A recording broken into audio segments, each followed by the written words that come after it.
நீங்கள் மட்டுமே அனுசரித்துக் கொள்வது போன்ற வாழ்க்கையெல்லாம் தவறு ஒன்றும் கிடையாது. அதை சுயநலமென்றெல்லாம் கருதாது. அதனால இந்த தலைமுறை பிள்ளைகள் நீங்கள் ரொம்ப சுயநலவாதிகள் சொல்கிறதுக்கான காரணம் அதுதான். இவங்களாம் நான் ரெசிபிரிக்கேட் ரொம்ப சுயநலவாதிகளாக இருக்கார்கள், அடுத்தவர்களை பற்றி கவலையப்பட மாட்டேங்கிறார். அப்படிலாம் இல்லை. அவன் கொஞ்சம் அவனை பற்றி கவலைப்பட ஆரம்பிச்சிட்டான், அவ்வளவுதான். அவங்கள பற்றி கொஞ்சம் கவலைப்பட ஆரம்பிச்சிட்டாங்க. அப்போ கவலைப்பட ஏன்னா நியூக்ளியர் ஃபேமிலிஸாக மாற மாற மாற என்ன ஆயிடுச்சு கேட்டோம்னா நமக்கு ஆள் இல்லைன்னு தெரிஞ்சு போச்சு. அப்போ அவனை பற்றி கவலைப்பட ஆரம்பிச்சிட்டான். உங்களுக்கு அந்த கவலையெல்லாம் பெருசாக இல்லை. 10 பேரோட சேர்ந்துருந்தப்போ கொஞ்சம் பதட்டம் கம்மியாக இருக்கும். நீங்கள் கவனிங்களேன், ஒரு 4-5 அண்ணன் தம்பி ஒன்றா இருக்க வீட்டிலலாம் இருக்கவங்களாம் பாருங்களேன், பெருசாக அந்த எக்ஸசைஸ்லாம் பண்ண மாட்டாங்க. இந்த ஒத்த ஆளாக இருப்பாங்க பாருங்க, ஒரே ஒரு புருஷன் முன்னாடி 2 காலையிலே ஜிம்முக்கு போயிடும். பயம், ஏன்னா யாருமே கிடையாது, பூரா பேர்ல விரட்டியாச்சு. சிங்கிள் பெட்ரூமுக்கு குடி வந்தாச்சு. எவனா சொந்தக்காரன் தாயப்பில் வந்தால் நைட்டு தங்கக்கூடாதா இந்த வீட்டிலங்கிற மாதிரி தான் வீடே இருக்கும். செட்டப்பே அவ்வளோதான் இருக்கும். இந்த ஹாலில் எப்படி படுத்துங்கிறது நம்ம ஊருக்கே போயிடுவோம் அப்படிங்கிற கண்டிஷனுக்கு வந்தாச்சு. அப்போ நமக்குன்னு ஆளும் பேர் யாருமே இல்லை அப்படின்னு. மனிதர்களோடு புழங்குவது ரொம்ப காம்ப்ளிகேட்டடாக இருக்குது. That is the biggest issue why we are facing all kind of troubles. மனிதர்களோடு புழங்குவது நமக்கு ரொம்ப சிரமமாக இருக்குது. ஏன்னா மெஷின்ஸோட பழகிறது எது ஈஸியாக இருக்குது. ஏன்னா மெஷின்ஸ் எதிர்த்து பேச மாட்டேங்குது இல்லையா? த ஃப்ரெண்ட்ஸ் ஆஃப் கன்வீனியன்ஸ் மாதிரி டெக்னாலஜி ரொம்ப ஃப்ரெண்ட்லியாக இருக்குது. டெக்னாலஜி ரொம்ப ஃப்ரெண்ட்லியாக இருக்குது. அது எதிர்த்தெல்லாம் கேள்வி கேட்பது. இப்போ நீங்கள் அலெக்ஸான்னு ஒன்று இருக்குது. இந்த ஜென்ரேஷன் பசங்களுக்கு அலெக்ஸா தெரியும். இல்லை கூகுளிலே ஒரு இதுன்னு வச்சுங்களேன், Alexa why I am like this அப்படின்னு கேட்டால் நீ ஒரு லூஸ் அதனால் அப்படி இருக்குன்னு அலெக்ஸா சொல்ல போகிறது கிடையாது. I will check and tell you அது சொல்லும். Alexa you are a fool, I will check and tell you. Alexa my father is a fool, oh I see, I will check. அறிவு இருக்கா அவங்க அப்பா நான் அப்படின்னு சொல்லி உன்னை எப்படி கஷ்டப்பட்டு வளர்த்தாரு. அப்போ அதுவே அலெக்ஸாக்கு பதிலாக அந்த இடத்துல அலெக்ஸா பாட்டின்னு தான் என்னெல்லாம் சொல்லியிருக்கோம். குடுமையை பிடிச்சி குட்டு கூட்டிருக்கும். உங்கள் அப்பா உன்னை பெற்று வளர்த்துக்க எவ்வளோ கஷ்டப்பட்டான்னு தெரியுமா, அவனை போய் முட்டா பையன் சொல்லி அறிவு இருக்கா அப்படின்னு சொல்லி அலெக்ஸாட்ட நீங்கள் என்ன சொன்னாலும் அது ஒரு பொதுவாக சொல்லலாம். அலெக்ஸா ஐ லவ் யூ நான் தேங்க்யூன்றோம். கரெக்டு கிடையாது. கூகுளில் நீங்கள் என்ன வேணாலும் கேளுங்க, அது என்ன வேணாலும் சொல்லி. இப்போ எங்கள் அப்பா எந்த கடையில் டீ குடிக்கிறார், கொஞ்சம் வெயிட் பண்ணுங்க தம்பி, இந்த பாருங்க முக்கத்து கடையில் குடிச்சிருக்காரு, புழுகு இருந்தாலும் ஆஃபீஸ் வரேன்னு போகலை, அங்கே உட்காந்துருக்கான், எல்லாமே சொல்லும். அப்போ நான் ரெசிப்ரிகேட்டிவ், என்னோடு உடன்படாத கருத்துக்களோடு நான் வரவே தயாராக இல்லை. இப்போ அதுதான் பிரச்சனை. மனிதர்களோடு புழங்குவது ரொம்ப சிரமமாக இருக்குது. பிள்ளைகளுக்கு ஒரு உரையாடலை தொடங்குவது எப்படின்னு கஷ்டப்படுறாங்க. ரீசெண்டாக ஒரு ஷோவில் நாங்கள் பார்த்தோம். என்ன பண்ணுறாங்க, ஏன் இந்த பசங்களால் பேச முடியல? ஹைலி எஜுகேட்டடாக இருக்காங்க, வெல் டேலண்டடாக இருக்காங்க, மேடைகளில் ஏறி முழங்குறாங்க, அற்புதமான கட்டுரைகளை வடிக்கிறார்கள், நல்லா பேசுகிறாங்க, ஃப்ரெண்ட்ஸோட பயங்கரமாக பேசுகிறாங்க, உலக விஷயங்கள்லாம் கூட உங்களுக்கு நிறைய தெரிஞ்சுக்கணும். ஒரு கம்யூனிகேஷன் ஏன் உங்களுக்கு வரமாட்டேங்குது அப்படின்னு சொல்லி பார்க்குறப்போ உரையாடலை எப்படி தொடங்குவதுன்னு பிள்ளைகளுக்கு தெரியலை. ஒரு சூப்பர் மார்க்கெட்டுக்கு நீங்கள் போகிறீங்க, ஒரு இடத்துல ஒரு பொருளை வச்சுட்டு வந்துடுறீங்க, திரும்ப போய் இப்போ அந்த சூப்பர் மார்க்கெட்டில் அந்த பொருள் இங்கே விட்டுட்டு போயிட்டேன்னு கேட்டு எப்படி வாங்குவேன்னு கேட்டால் அங்கே ஒருத்தங்கள்ட்ட கேட்பேன், அந்த சேல்ஸ் கேர்ள்கிட்ட கேட்பேன். எப்படி கேட்பேன் அப்படின்னா, இல்லை அதான் கேட்பேன் தெரில, வேறே இல்லை அந்த மேனேஜர்கிட்ட கேட்பேன். மேனேஜர்கிட்ட என்னன்னு சொல்லி கேட்பீங்க அப்படின்னா அவங்களுக்கு வரல. ஒரு உரையாடலை தொடங்குவது சங்கோஜமாக இருக்கிறது. அவர்கள் தொலைந்து போன பொருளை போய் கேட்குறது. ஏன்னா மேனேஜருங்கிற 3வது ஆள், சேல்ஸ் கேர்ளுங்கிறவங்க 3வது ஆள், அங்கே இருக்க சூப்பரண்டுங்கிறது 3வது ஆள். நாம் என்ன பண்ணியிருப்போம் சாதாரணமாக, அண்ணா எங்கள் பேக் ஒன்று வச்சுட்டேன் கொஞ்சம் பார்க்குறீங்களா அப்படின்றோம். உரையாடலை தொடங்குவதற்கு அண்ணேங்கிற வார்த்தை தேவைப்படுது, அக்காங்கிற வார்த்தை தேவைப்படுது, சாருங்கிற வார்த்தை தேவைப்படுது, பெரியவரேங்கிற வார்த்தை தேவைப்படுது, நல்லா இருக்கீங்களாங்கிற வார்த்தை தேவைப்படுது, சாப்பிட்டீங்களாங்கிற வார்த்தை தேவைப்படுது. பிள்ளைகளுக்கு உரையாடலே தொடங்க தெரியல. ஏன்னா நீங்கள் உரையாடலை தொடங்குவதற்கு சொல்லியே தரலை. என்ன சொல்லி கொடுத்துட்டீங்க? Physics, chemistry, biology, maths. Tamil இங்கிலீஷும் பெருசாக சொல்லி தரதில்லை, ஏன்னா அது கட் ஆஃபில் வர்றதில்லை. அதையும் கட் ஆஃபில் சேர்த்தாங்கன்னா அதையும் கூட சொல்லிக் கொடுக்க நம்ம தயாராக இருக்கோம். அப்போ பிள்ளைகளுக்கான ஸ்கில்ஸ் எங்கே போச்சு? நல்ல படித்த பிள்ளைங்க வீட்டுக்குள்ளே எவனா வந்தால் டபக்குன்னு அது ரூமுக்குள்ளே போயிடுது. வர்றவங்க இன்சல்ட்டடாக ஃபீல் பண்ணாங்க, நான் போகிறேன், அந்த பிள்ளை எந்திரிச்சு போகுது, அதுவும் அது வரைக்கும் உட்காந்துருப்பாங்க. ஒரு கட்டத்தில் சில வீடுகளை இப்போ என்ன பண்ண போகிறாங்க, இங்கே பாரு, ஒன்று அவங்க வருவாங்க, அவங்கள வாங்கன்னு சொல்லிட்டு தண்ணி எடுத்து கொடுக்கணும், இல்லைன்னா அவங்க வர்றதுக்கு முன்னாலே ரூமுக்குள்ளே போயிடும். அந்த இடத்துக்கு வந்து நினைப்பேன். இந்த பிள்ளையுமே நான் ஒரு நிமிஷம் சரி அம்மா இருமான்னு சொல்லிட்டு அந்த ஆள் வந்துடுவான். வந்தவொடனே படக்கு நினச்சி உள்ளே போயிருங்க. ஒன்றும் முன்னாலே உள்ளே போய் தொலைஞ்சிருக்கணும், இல்லாட்டி அந்த ஆள் வந்த பிறகு வாங்க பெரிய ஆள் பொறுத்து உயரம் பொறுத்து சொல்லிட்டாவது போயிருக்கலாம். ஆள் தலையெல்லாம் நடிச்சிருக்கு தாத்தான்னு சொல்லி வைப்போம். இதே ஒன்று சொல்லலாம். தப்பாக உறவை சொல்கிறது கூட உரையாடலை தொடங்குவதற்கான வழி. நீங்கள் போய்ட்டு வயசான கொஞ்சம் பெரியவங்க வந்திருக்காங்க, அவருக்கு வந்து மாமா தான், ஆனால் அவங்க தாத்தான்னு சொல்லிட்டா அவர் சொல்லிடுவார், ஏய் நான் உன் தாத்தா கிடையாது உன்னுடைய மாமா, நான் ஏன் உன் மாமான்னு கேட்டினா உங்கள் அம்மாவுக்கு இப்படி இந்த உறவுன்னு அவர் சொல்லிடுவார். அவர் பிடிச்சி உட்கார வச்சு பேசிடுவார். உரையாடலை பிள்ளைகளுக்கு தொடங்கவே தெரியல. ஏன்னா நமக்கே இப்போ உரையாடலை துவங்குவது தேவை.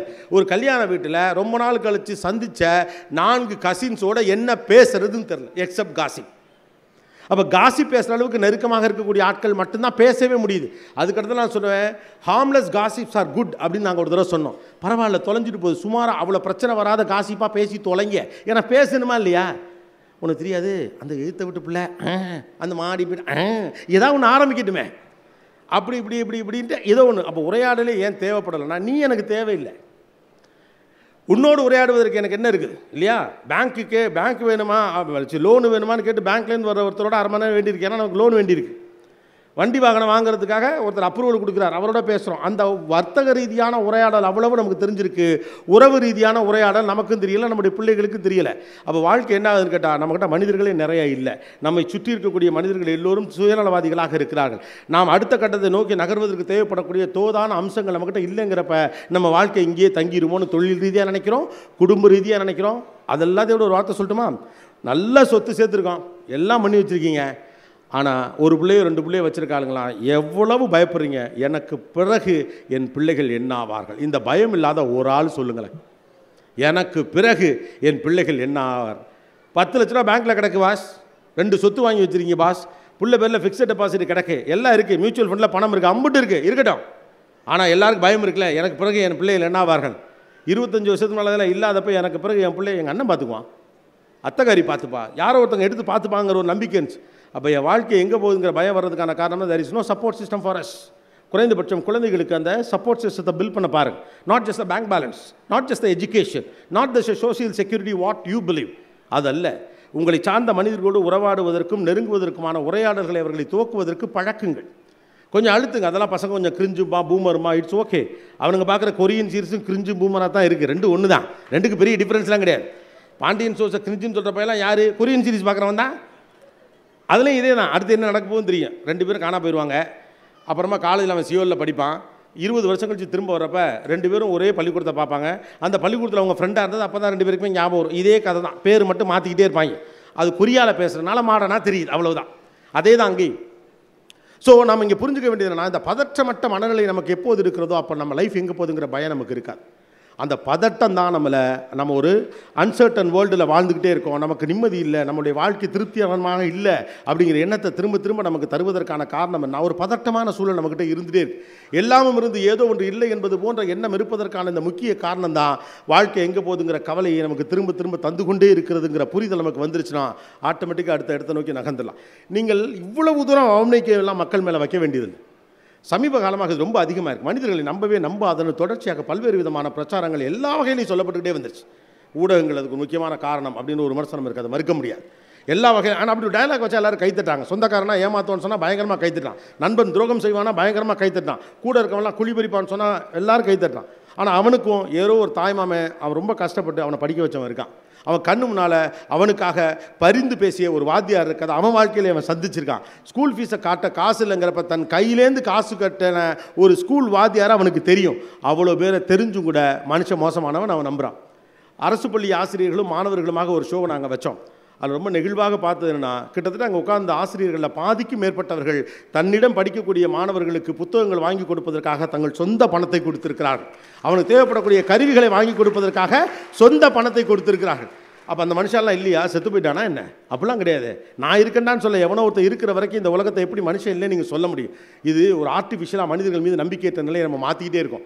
எதிர்த்தாப்பில் இருக்கவே நம்மகிட்ட ஏதோ திருடத்தான் போகிறாங்கிற பயத்தோடய மனுஷனை வாழ்க்கையில் வச்சிருக்குது. இன்னொரு மனுஷனை நம்பாத ஒரு ஸ்ட்ரக்சரில் உங்களை வச்சிருக்கதா ஒரு அரசியலே. மனுஷனை நம்புங்க, 10 பேரில் 2 பேர் ஏமாற்றத்தான் செய்வான். அந்த 2 பேர் தான், மற்றவ எல்லாரும் முடிவு பண்ணிடக்கூடாது இல்லையா? யாரோ ஒருவன் உங்களுக்கு செய்த துரோகத்தினால் ஒட்டுமொத்த மனிதனே துரோகம் செய்யக்கூடியவன் நீங்கள் முடிவெடுக்க முடியாது. யாரோ ஒருவர் உங்கள் குடும்பத்தில் இருக்கக்கூடிய ஒருவர் உங்களுடைய நம்பிக்கைக்கு விரோதமாக நடந்து கொண்டார், தவறான விஷயத்தை செய்து விட்டாருங்கிறதுக்காண்டி உறவுகளே அப்படித்தான் நீங்கள் நம்பிடலாம் முடியாது. அந்த நம்பிக்கை நம்மளை எங்கே கொண்டு விடுறதா, தனித்த ஆளாக மாற்றிக்கொண்டே இருக்கு. நமக்கு ஆள் இல்லை, அவன் கெட்டவன் இவன் நம்மளை இப்படி பண்ண பார்த்தான், அவன் நம்மளை இப்படி பண்ண பார்த்தான். அந்த மனநிலையில் பிள்ளைகள்கிட்ட என்ன சொல்லி போகிறான், யாரையும் நம்பாத, சித்தப்பனை நம்பாத, அப்படி சித்தப்பனை நம்பாதன்னு அம்மாக்கெல்லாம் நல்லா அங்கிட்டு பேசிவிடுறது. சித்தப்பனை நம்பாத, உன் அத்தையை நம்பாத. அந்த அப்பாக்களுக்கு இந்த விவரம் பத்தாது, அதனால் அவங்க ஒன்றும் பெருசாக சொல்கிறதில்ல. கொஞ்சம் புத்திசாலி அப்பனுங்க இப்போ என்ன சொல்லி போகிறாங்க, யாரை வேணாலும் நம்பு, சித்தியை நம்பாத. யார்? அவர் ஒய்ஃபோட தங்கச்சி. அவங்க குடும்பத்தை நம்பாதன்னு வரும், இவங்க குடும்பத்தை நம்பாதன்னு அவரும். சரி, 2 குடும்பத்தையும் நம்ப மாட்டான். இப்போ யாரடா நம்புறதுன்னா அதுலேயும் ஒரு சண்டை வந்துடுது அம்மா அப்பாக்களுக்குள்ள. இனி என்னையே நம்பு, உங்கள் அப்பா இருக்காரு, உன் தங்கச்சிக்கு தாண்டா செய்வார், கடைசி வரைக்கும் அம்மா தாண்டா உனக்கு. அங்கேயும் 2 கேமை பிரித்து விட்றாங்க. அது அந்த பொம்பளை பிள்ளைகிட்ட செய்ய முடியாது. நீங்கள் என்ன பண்ணாலும் அந்த பொம்பளை பிள்ளைங்க அப்பா கிட்ட தான் போகுது. அப்போ அப்பா என்ன பண்ணுவார், உங்கள் அம்மா எப்போவுமே அப்படி தான், இந்த வீடு நம்ம உங்கள் 2 பேருக்கு எழுதலான்னு நான் சொல்கிறேன், உங்கள் அம்மா சொல்கிறேன் இந்த வீடு அவனுக்கான், அவள் பாரேண்டி இப்படி இருக்கா அப்படின்னு கோவத்தில் ஒரு நாள் அந்த ஆளும் போட்டு விட்றான். பழைய அப்பாக்கள் மாதிரி இப்போ அப்பாவியெல்லாம் இல்லை. அப்போ சுருக்கி சுருக்கி சுருக்கி சுருக்கி இப்போ இவன் என்னைக்கு பண்ணுறது, சில பசங்களாம் புச்சாலி இருக்காங்க. திங்கக்கிழமைக்கு அம்மாவோட செட்டில் ஆகி அப்படியே இருப்போம், செவ்வாய்க்கிழமைனா அப்பாவோட செட்டில் ஆகிப்போம், புதன்கிழமை நமக்குன்னு வச்சுக்குமா, வியாழக்கிழமை அப்பா கொடுத்துட்டு வெள்ளிக்கிழமை அம்மா கொடுத்து பேலன்ஸ் பண்ணிட்டோம்னா சாட்டர்டே சண்டே நம்ம ஃப்ரீ, அன்றைக்கி நமக்கு வச்சுக்குவோம் அப்படிங்கிற முடிவு கொண்டாங்க. Don't do that, be honest. பிள்ளைகள் மீது உரிமையோடு இருங்கள், மற்றவர்களுக்கும் பிள்ளைகளோட உரிமைகள் கொடுங்கள். எனக்கென்று மனிதர்கள் இருக்கிறார்கள், நான் விழுந்தால் என்னுடைய சட்டக்காலரை பிடிக்க ஒருத்தர் இருக்காங்கிற நம்பிக்கை இருக்கிற வரைக்கும் இந்த உலகம் ஜெயிச்சுக்கிட்டே இருக்கு. அதுதான் மோஸ்ட் பவர்ஃபுல் திங். அது இல்லாதனால தான் லைஃப்பில் எவ்வளோ ப்ராப்பரான இடத்தை நோக்கி நம்ம நகர்ந்தால் நமக்கு ஒரு பயம் இருந்துகிட்டே இருக்குது. அடுத்து என்னாகும், இதோட என் வாழ்க்கை முடிஞ்சு போவோம். ஆக்சுவலாக இப்போ இருக்க பெரியவங்க ரொம்ப கவலைப்படுறாங்க இந்த தலைமுறை பிள்ளைகளை பார்த்து. அதனால தான் இவங்களுக்கு நிச்சயமான ஒரு வாழ்க்கையே இல்லையே. நான்லாம் கஷ்டப்பட்டேன், போனேன், பெருசாக காசு பணம் பண்ணலைனாலும் கூட எனக்கு நிச்சயமான ஒரு வாழ்க்கை இருந்தது. இவ்வளவு நெருக்கடி இருந்துச்சுன்னா எனக்குன்னு ஒருத்தர் வந்துருவான ஒரு நம்பிக்கை இருந்துச்சு. ரொம்ப பொருளாதாரத்தில் பிரச்சனை வந்துச்சுன்னா அந்த மேலத்தில் இருக்கக்கூடிய என்னோட படித்த அந்த நண்பன்கிட்ட நான் கேட்டால் அவன் என்னமாவது பண்ணி உருட்டி தந்துருவான் அப்படின்னு அவன் நம்பினார். ஒன்றுமே இல்லைனாலும் என் மச்சாக்காரன்ட்ட போய் நின்னா அவன் எதையாவது ஒன்றை பண்ணி எனக்காக பண்ணி கொடுத்துருவான், ஏன்னா நான் அவனுக்கு செஞ்சுருக்கேன்ல அப்படின்னு. இப்போ கொடுக்குறதும் இல்லை, வாங்குறதும் இல்லை. இதே போதனையை புத்தியெல்லாம் அவங்களும் சொல்லிவிடுறது. அடுத்த வீட்டுக்கு போனால், சொந்தக்காரங்க வீட்டில் போனால் கூட ஒரு பொம்மை மேலே கை வைக்க முடியல. பொம்மை மீது அவங்க வீட்டில் போய்ட்டு அந்த பொம்மையை நீ எடுத்து நோன்ற, நீ எல்லாம் ஒரு பிள்ளையா? எனக்கு புரியவே இல்லை. குழந்தை பொம்மையை நோக்கி தானே போகும். நாகரிகங்கிற பேரில் நீங்கள் வளர்த்து வச்சுருக்கலாம் பாருங்கள். தாய்மாமன் கொண்டாந்து சாக்லேட் கொடுக்குறான், அவங்ககிட்ட மாமாவுக்கு தேங்க்ஸ் சொல்லு. எதுக்கு இது படித்தாங்கன்னே தெரியல. அவன் மாமன் வெறுங்கோயோடு வந்திருந்தால் அவனை வச்சு செய்ய போகிறீங்க இல்லையா? ஏன்டா வீட்டில் ஒரு புள்ள இருக்குது, அக்கா காரி வீட்டுக்கு இருக்க, அறிவு இல்லை, ஆரஞ்சு பழம் கூட வாங்கி தரல, நீலாம் ஒரு மனுஷனா தூணு துப்ப போகிறீங்க. அவன் கொடுத்தான், மாமாவுக்கு தேங்க்ஸ் சொல்லு. இந்த குட் மார்னிங்கையும் தேங்க்ஸையும் ஒழிக்கிற வரைக்கும் எல்லாருக்கெல்லாம் தேங்க்ஸ் சொல்லக்கூடாது. எல்லாருக்கும் எதுக்கு தேங்க்ஸ் சொல்லணும் எனக்கு புரியவே இல்லை. கடமையோடும் உரிமையோடும் பிரியத்தோடும் செய்கிற ஒருத்தனை அந்நியப்படுத்துகிற ஒரு வார்த்தையாக சில இடத்துல நாகரிகம். நான் இல்லைன்னு சொல்ல, தேங்க்ஸ் சொல்லுங்கள். யாரோ ஒருத்தர் செஞ்சா சரி தான். தாய் மாமங்கிற ஆசையாக வாங்கி வந்து அல்வா ஊட்டி விடுறான், தேங்க்ஸ் மாமா அப்படின்னு தின்னுக்கிட்டே சொல்லுது. அவனுக்கு வயிற்றுச்சலாக இருக்குது. என்னடா உறுத்து இருக்குது எனக்கு, நான் வாங்கி கொடுக்குறேன். அவன் கேட்கணும். நிலைமையை மாற்றி விட்டீங்க.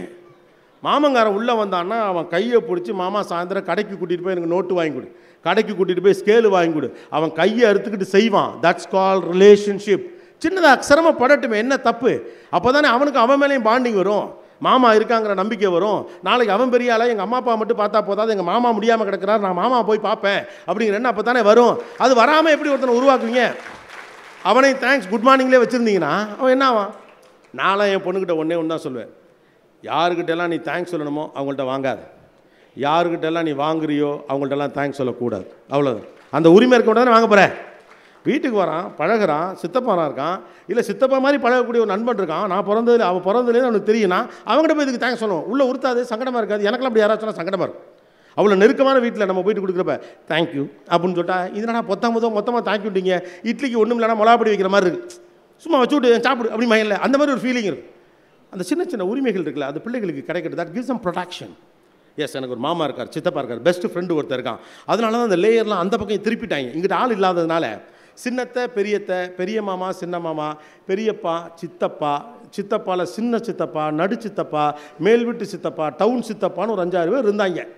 பூரா பேரையும் கட் பண்ணி விட்டதுனால இப்போ என்ன பண்ணுறது தெரியாமல் friend, best friend, bestie, boy bestie, girl bestie, bestie, super bestie, என்ன பண்ணி? ஏன்னா நீங்கள் ஆள் கொடுக்கல. ஆள் கொடுத்துருந்தா அங்கிட்ட அத்தை பொண்ணு இத்த பொண்ணு ஏதாவது லேசாக விளையாடிட்டு இருந்திருப்பாங்க. பூரா பேரும் எல்லாத்தையும் கூப்பிடுறது, அத்தை பொண்ணு மாமா பொண்ணு எல்லாரையும் ஒரே பேர் தான், அக்கா. வயசில் கூட இருக்கலாம் அக்கா, வயசில் கூட இருக்கலாம் அன்னை, இல்லாட்டி டியூட், ப்ரோ. நீங்களே இதை என்ஜாய் பண்ணுறீங்க, உங்களுக்கு அது பிடிச்சிருக்கு. ஏதோ இங்கிலீஷில் சொல்கிறாங்க, சம்பந்தம் இல்லாமலாம் சொல்கிறாங்க. முறப்பையனை போயிட்டு அப்படி இருந்தால் அப்புறம் எல்லாம் ஒரே மாதிரி இருக்காது, போர் அடிக்காது. ஆக்சுவலாக உங்களுக்குலாம் உங்கள் நெக்ஸ்ட் ஜென்ரேஷனில் காண்டு, உங்களுக்குலாம் உங்கள் அத்தை பையன் வந்தாலே எவ்வளோ கிளுகிளுன்னு இருக்கும். அது ஒரு ஃபீல் தானே, அதெல்லாம் நீங்கள் என்ஜாய் பண்ண வேணாம். பூரா பேர் வாரியா புரோட்டா திம்போ அப்படிங்கிறாங்க. என்னது டேஸ்ட்டே இல்லாமல் ஒரு லைஃப்?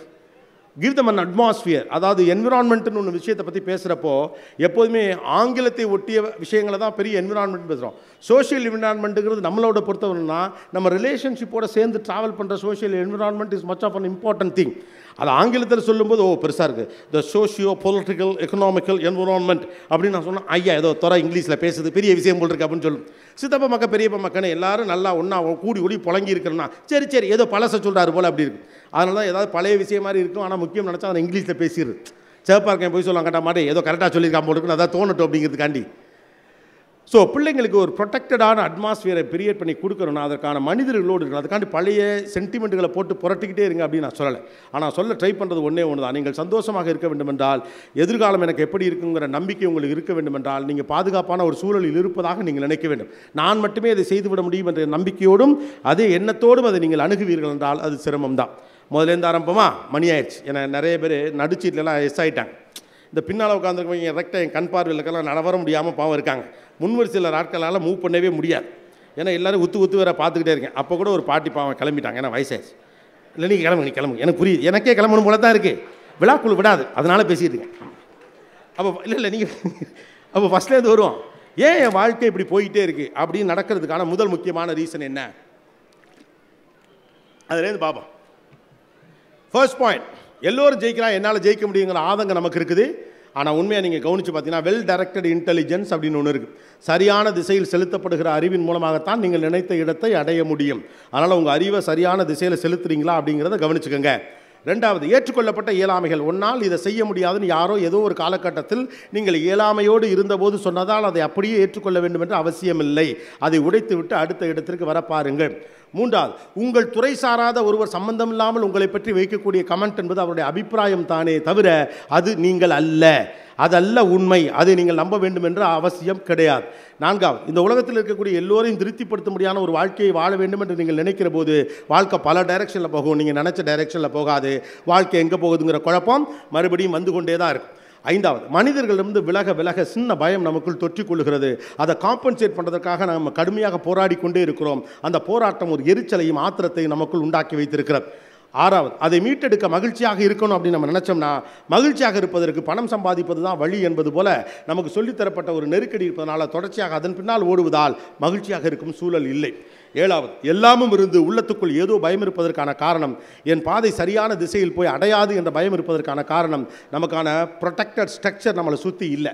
நாம் தனி நபர்களாக இருக்கிறோம் என்ற எண்ணம் இருப்பதால் நம்மால் அடுத்த இடத்தை நோக்கி நகர முடியவில்லை.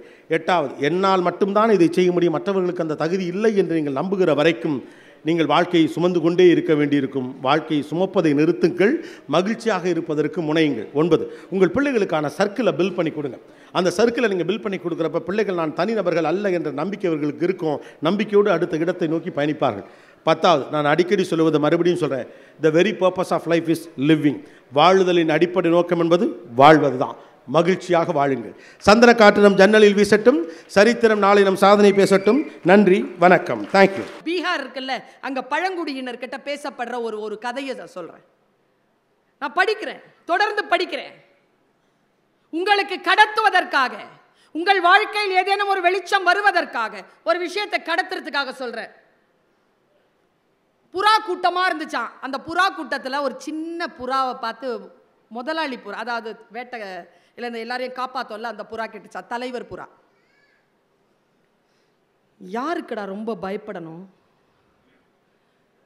அந்த புறா சொல்லிச்சான், வேட்டைக்காரன் இருக்கான்ல, குறி வைக்கிறானே, அவனுக்கு தான் பயப்படணும். அவங்க அம்மாட்ட கேட்ட, உன் பையன் சரியா சொல்றானா? ஆமாம், குறி வைக்கிற வேட்டைக்காரனுக்கு பயந்து இருக்கணும். தலைவர் சொன்னாராம், குறி வைக்கிற வேட்டைக்காரன் ஒருத்தனை தான் கொல்லுவான், குறி வைக்க தெரியாத வேட்டைக்காரனுக்கு பயந்து இருங்க. நமக்கு தான் குறி வைக்கிறான்னு தெரியாமலேயே சும்மா வேடிக்கை பார்த்துட்டு போய் செத்து போவோம். பழங்குடியினரில் சொல்லுகின்ற விஷயம், ஒரு அடிப்படையில் சில விஷயங்கள் நமக்கு புரிந்து போகின்ற பொழுது நாம் இதுவரைக்கும் வாழ்ந்த வாழ்க்கையிலிருந்து வேறொரு திசைக்கு நகர்கிறோம்.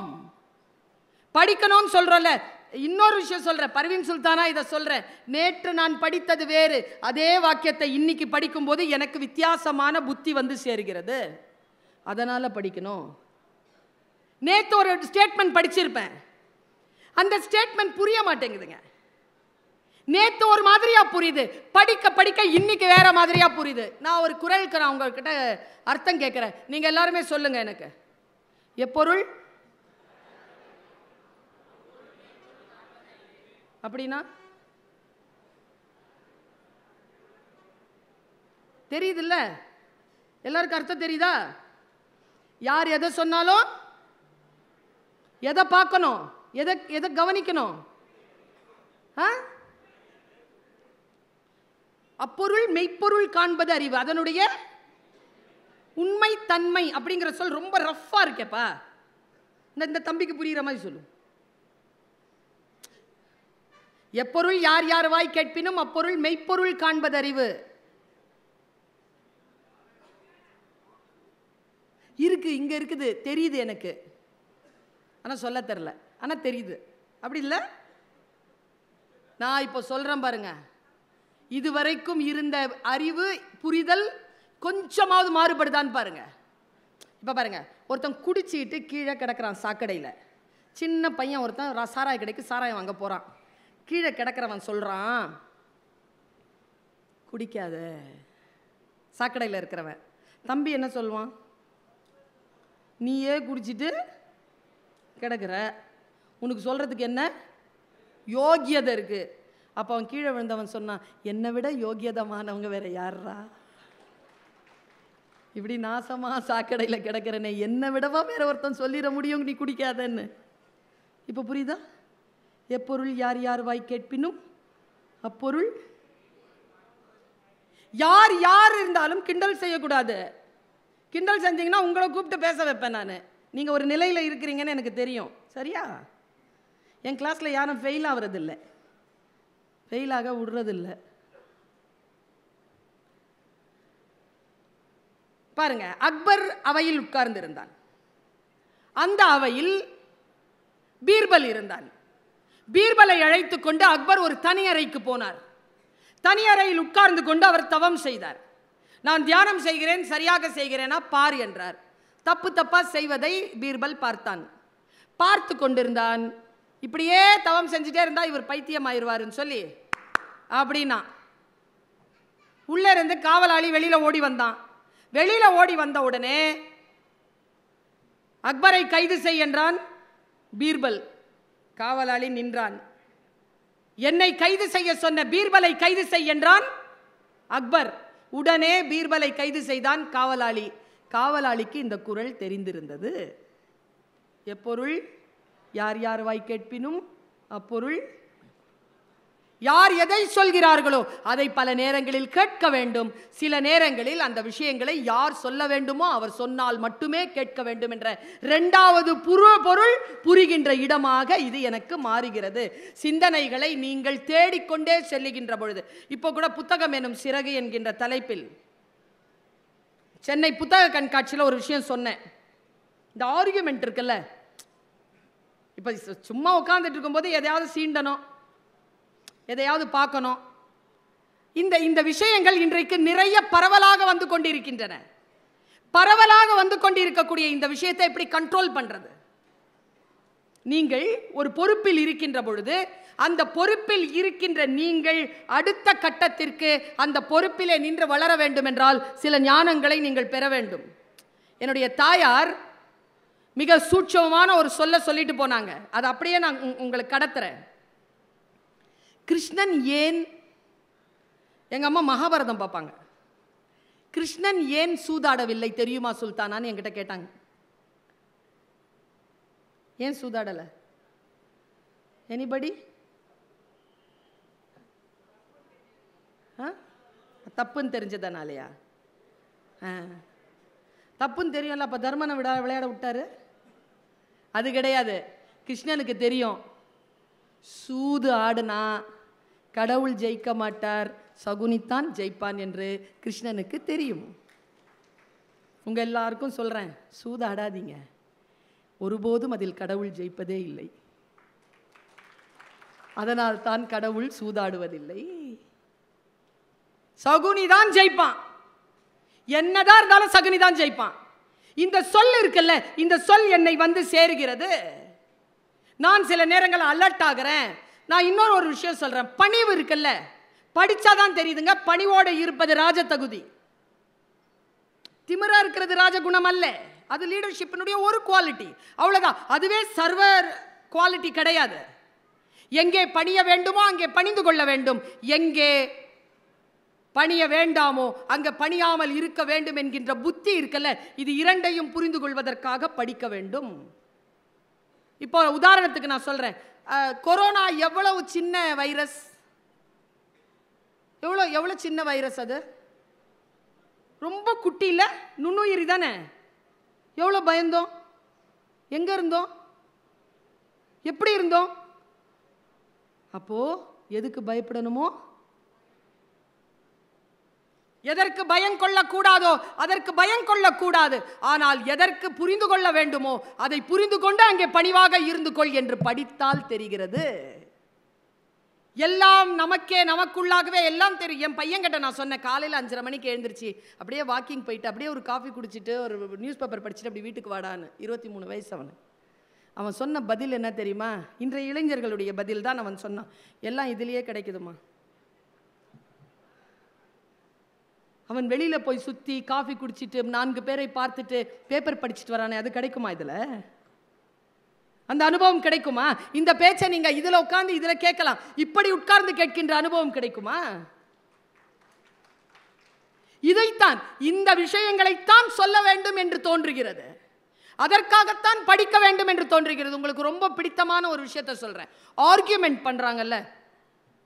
என் வீட்டில் வேலைக்காரம்மா சொல்லிச்சு என்னை பார்த்து, அம்மா ஓவரா என் பொண்ணு வாயாடுறாம்மா, அதுக்கு உங்களை மாதிரி பேச்சாளர் ஆக்கிடலான்னு பார்க்குறேம்மா. ஓ, வாதாடணும், வாயாடினாலாம் பேச்சாளர் ஆக முடியாது. சண்டைக்காரங்களா நாங்கள்லாம்? சண்டைக்காரங்க கிடையாது. அப்படி நினைக்கிறவர்கள் தோற்கிறார்கள். 8 கோடி பேர்ல 6 கோடி பேர் பேசுறாங்க. 6 கோடி பேர்ல 1000 பேர் தானே பேச்சாளர்கள். 1000 பேர் தானே. அதுல உங்க மனசுல நிக்கிறது 10 பேர் தானே. அப்ப 6 கோடி பேர் பேசுறாங்க, 10 பேர் தான் பேச்சை ஆள்கிறார்கள். இந்த வித்தியாசம் தெரிய வேண்டும் என்றால் இது அல்ல, அது வேறு என்கின்ற விஷயம் தெரிய வேண்டும் என்றால் பாருங்க, ஜெயகாந்தன் சொல்ற ஒரு வார்த்தை உங்க ஆழமான மனசை உலுக்கிறோம் பாருங்க. பிள்ளைகள் சாகக்கூடாது. ஜெயகாந்தன் எழுதுறான், பிள்ளைகள் சாகக்கூடாது, அது மிக துயரமானது. ஆனால் அதைவிட துயரமானது அந்த குழந்தைகள் கதைகளில் சாவது என்கிற. படிச்சாதானே தெரியுது. படிச்சுக்கிட்டே இருக்கும்போது ஒரு குழந்தை அந்த அந்த புத்தகத்துக்குள்ள செத்துருச்சுன்னு வச்சுக்கோங்களேன், அவ்வளோதான். நாம அதற்காகத்தான் சொல்கிறோம், படித்தால் நாம் அந்த அந்த விஷயங்களுக்கூடாக நம்மை நாம் சுற்றி கொள்கிறோம். நான் ஆண்கள் பெண்கள் குழந்தைகள்னு ஒரு புத்தகங்க நான் படிச்சுட்டு, சுந்தரராமசாமி சார் எழுதினது படிச்சுட்டு 48 மணி நேரம் ஒன்றும் செய்யாமல் அசையாமல் உட்கார்ந்து இருந்திருக்கிறேன். அவ்வளவு பாதிப்பு. ஜோடி குரூசனுடைய ஆழிசூழ் உலகு படிச்சுட்டு அப்படியே உட்கார்ந்து இருந்திருக்கேன். 12-18 மணி நேரம் உட்கார்ந்து இருந்திருக்கேன். நான் சொன்னால் உனக்கு ஏன் கோபம் வருகிறது அப்படின்ற ஒரு தொகுப்பு, தந்தை பெரியாருடைய தொகுப்பு என்னை அப்படி பிடுங்கி போட்டிருக்கு. எனக்கு அறிவர் அம்பேத்கர் பாராளுமன்றத்தில் பேசினது 34 தொகுதிகள் முடிஞ்சா கடந்துருங்க படிச்சு. அக்கினி சிறகுகள் கடந்துருங்க பார்ப்போம். சத்திய சோதனை கடந்துருங்க. முழு குரானை படிச்சிருங்க பார்ப்போம்.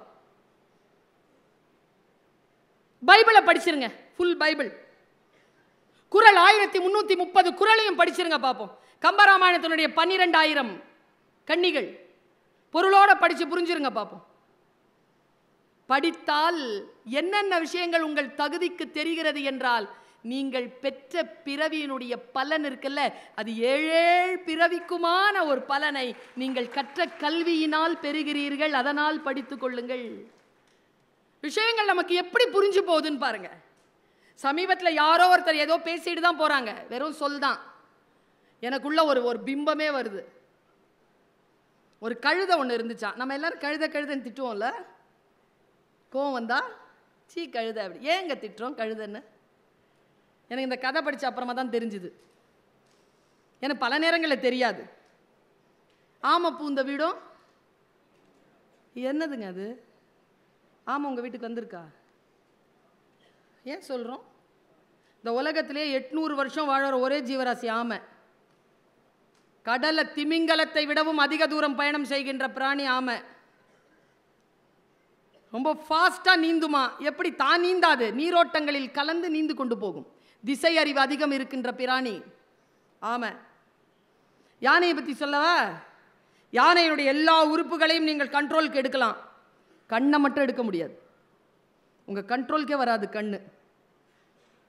அதனுடைய ஆறா எவ்வளவுன்னு கணிக்கவே முடியாது உங்களால.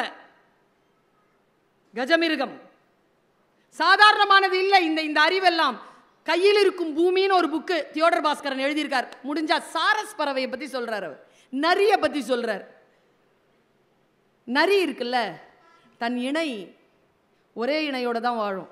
என செத்துருச்சுன்னா அது இணை இல்லாமல் தானும் செத்து போகும்.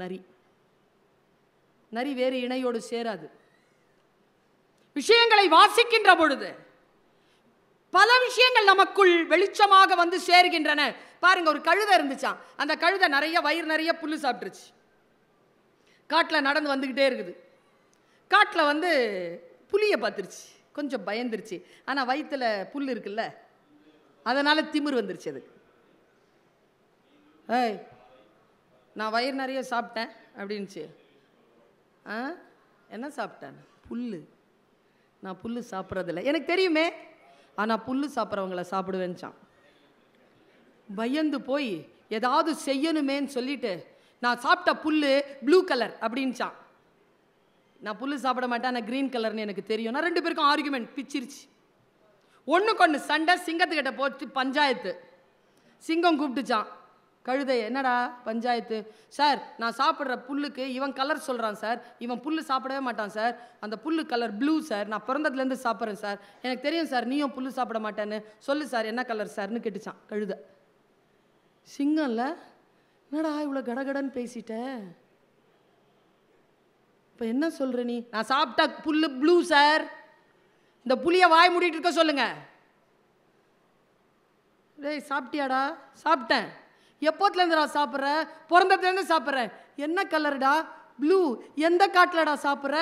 இந்த காட்டில் தான். சரி, ப்ளூ தான் போ. சார், என்கிட்ட ஆர்கியூ பண்ணானே, இவனுக்கு ஏதாவது தண்டனை கொடுங்க சார். ஏய் புலி, 5 மாதத்துக்கு பேசக்கூடாது நீ, படா. இது ஜாலியாக கழுத போயிடுச்சு. புலி நின்று திரும்பி பார்த்து கேட்டுச்சான், நீ தந்த தண்டனை நான் ஏற்றுக்கிறேன், ஏன்னா நீ ராஜா. காரணத்தை சொல்லு. நான் நியாயத்தை தானே பேசினேன். நம்ம எவ்வளோ நாள் அப்படி நியாயத்தை பேசி தண்டனை வாங்கியிருக்கோங்க? வீட்டில் நியாயத்தை பேசுவோங்க, அநியாயமாக பேச ஒன்று கூட பிறந்தது. அப்பா அதை கொஞ்சுவார், முன்னாலேயே கொஞ்சுவார். நியாயமாக பேசுகிற நமக்கு எனக்கு நான் ரொம்ப அடி வாங்கியிருக்கேங்க. அதில் பெரியவங்கன்ற மரியாதை இல்லாமல் என்ன பேச்சு? அப்புறம் என்ன பெரிய பொண்ணுங்கிற மரியாதை இல்லாமல் சின்ன பிள்ளைங்களோட விளையாடிட்டு இருக்கிற? எனக்கு ஒரு அண்ணா, ஒரு அக்கா, ஒரு தம்பி, ஒரு தங்கச்சி. நடுவில் நான். அதுங்களோட பேசினாலும் திட்டு, இதுங்களோட பேசினாலும் திட்டு. புலி கெட்ட வார்த்தையில் திட்டு வாங்கிருச்சு. அறிவில்லை உனக்கு? 5 மாதம் பேசக்கூடாது போன. எனக்கு எதுக்கு தண்டனைன்னு சொல்லு. க்ரீன் கலர் தானே, ப்ளூ கலர்னு அது சொல்லுதுங்கிறதுனால நீ பொய்யா சொல்லிட்ட. ஆர்கியூ பண்ண என்ன போய் நீ இது பண்ணுற? நான் சத்தியத்தை தானே சொன்னேன். இப்படி பேசுகிறல்ல, அமைதியார். உனக்கு ஏன் தெரியுமா இந்த தண்டனை? அது கழுத, நீ புத்திசாலி மிருகம். கணக்கில் சூப்பராக நீ இருந்தனா புலின்னு தான் சொல்லுவாங்க உன்னை எல்லாரும். அவங்க மனிதர்கள் நல்ல வீரமாக இருந்தால் வீரத்தில் புலியும்பாங்க. புலின்றது ரொம்ப பெரிய விஷயம். அப்போ ஏன் எனக்கு தண்டனை கொடுத்த? கழுதையோட ஆர்குமெண்ட் பண்ணல, அதுதான் உனக்கு தண்டனை. போ. கழுதைகளுடன் ஆர்குமெண்ட் செய்யாதீர்கள். ஏன்னு சொல்கிறேன். கழுத குணம் என்ன தெரியுமா? தான் எதை நம்புதோ அதை மாற்றிக்காது. எவ்வளோ சொன்னாலும் திருந்தாது. யாராவது திருத்த வந்தோம்னு வச்சுக்கோங்களேன், நம்மளை மாட்ட வச்சுட்டு அது பாட்டுக்கு எட்டி வச்சுட்டு போயிட்டே இருக்கும். அதனால் அதுங்களோட ஆர்கியூவே பண்ணக்கூடாது, தீர்ப்பு தான் எழுதணும். இப்படி படிச்சங்க ஒரு விஷயத்தை. யார்கிட்ட ஆர்கியூ பண்றது, யார்கிட்ட ஆர்கியூ பண்ணக்கூடாது.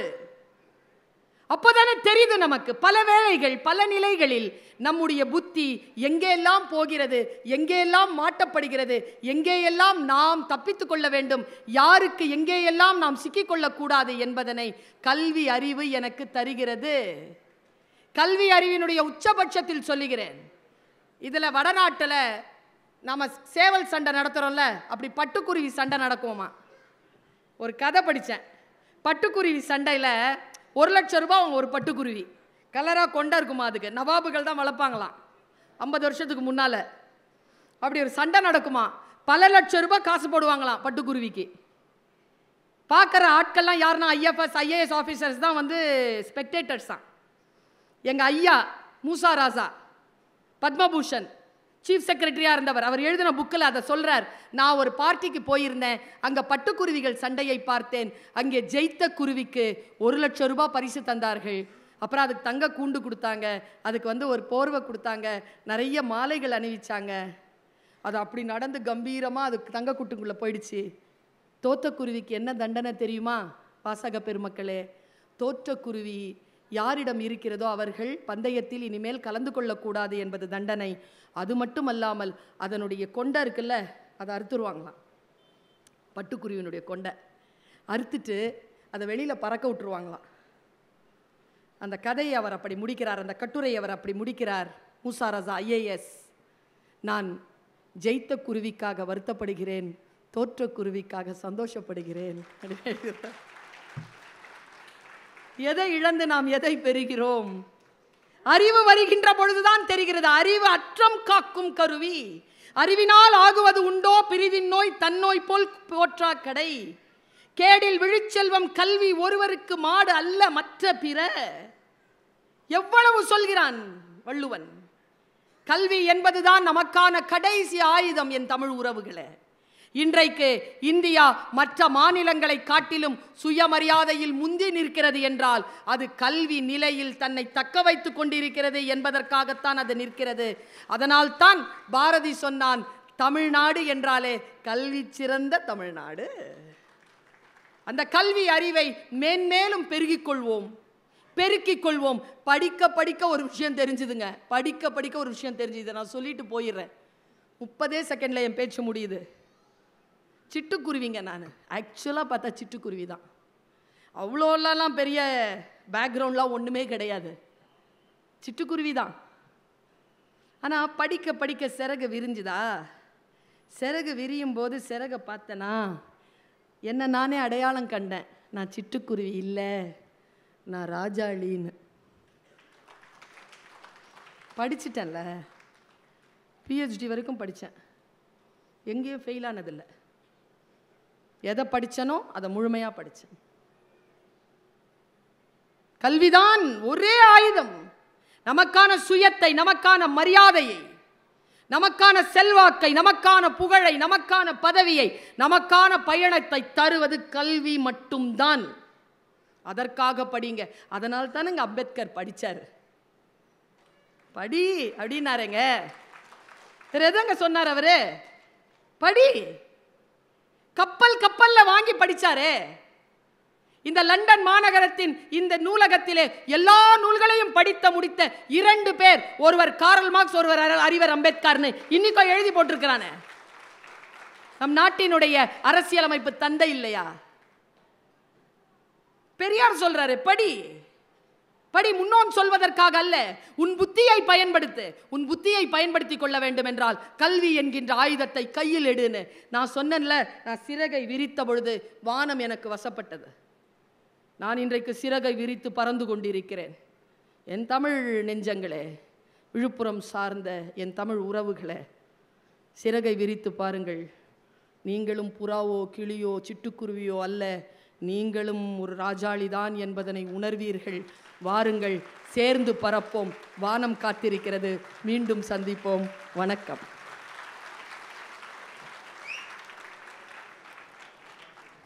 இந்த தகவல் உங்களுக்கு பிடிச்சிருந்தா லைக் பண்ணுங்க, உங்க ஃப்ரெண்ட்ஸுக்கு ஷேர் பண்ணுங்க, மறக்காம எங்க சேனலுக்கு சப்ஸ்கிரைப் பண்ணுங்க.